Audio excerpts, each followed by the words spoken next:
एक बार की बात है, एक ऊंचे पहाड़ और एक नदी के किनारे एक गांव था। पहाड़ से नदी निकलती थी और गांव के लोगों को पानी और सिंचाई प्रदान करती थी। नदी बहुत गर्व से बहती थी। उसे लगता था कि वह पहाड़ से ज्यादा ताकतवर है।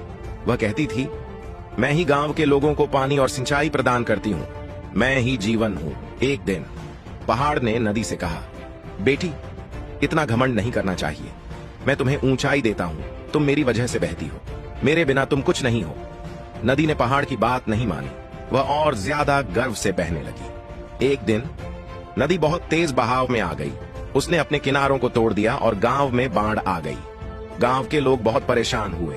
उन्होंने पहाड़ से मदद की गुहार लगाई। पहाड़ ने नदी को समझाया, बेटी, मैंने तुम्हें कहा था कि घमंड मत करो। अब तुमने खुद देखा कि तुम्हारे घमंड का क्या नतीजा हुआ है। नदी को अपनी गलती का एहसास हुआ।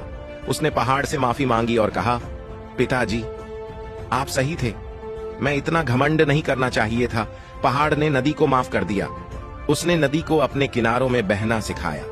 नदी ने भी पहाड़ की बात मानी और वह गांव के लोगों के लिए फिर से वरदान बन गई। इस कहानी से हमें सीख मिलती है कि हमें कभी भी घमंड नहीं करना चाहिए। घमंड का परिणाम हमेशा बुरा होता है।